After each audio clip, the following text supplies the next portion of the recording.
Tatmania is a rhythm-based game that is inspired by the Dance Revolutions. This game, players are allowed to choose their own level of difficulty. There's novice, easy, medium, and hard, and also they get to choose the selection of the music that they like. To play this game, player will follow the arrows that scroll on the screen and press the key corresponding to directions on the screen. Here, if the player wants to score the points, they will have to hit the correct inputs with an accurate timing. And the more precise of the timing, the higher the score will be. As you can see here, my friend Nabil, he was hitting all the keys that were required to score the game. This game is really fast-paced and highly physically demanding, which often require for the user or the player to typically stand and move continuously according to the music. So the problem with the current setup is that the dance pad cannot accommodate to all people, namely people with mobility impairments, someone who can't use their legs to play the game, or someone who has limited energy on their lower body. So this is what we come up with our solutions. We have 4 buttons and 2 joysticks to replicate the DDR gamepad.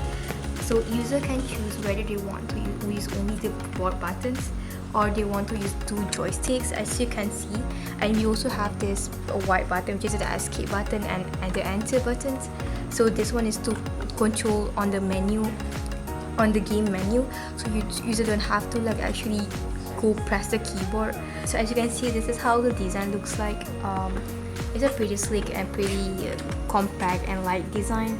Here is the wire connection. As you can see, this is connected to the PCB, and this design you can either choose if you want to be it on the table or put it on the lap, because it's pretty light, so it's not gonna hurt anybody.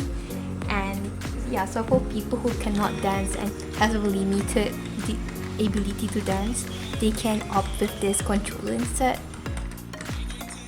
To build this controller, we will need 6 buttons and 2 joysticks placed on the case, and this is how the internal wires looks like.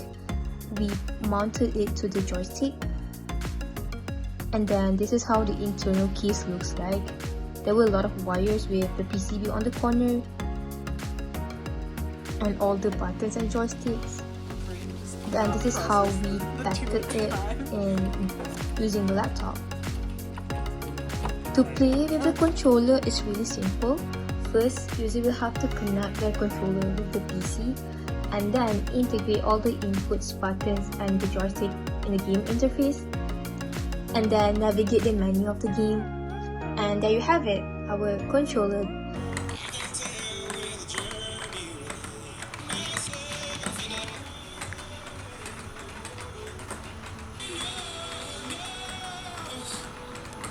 Oh god. Oh. What?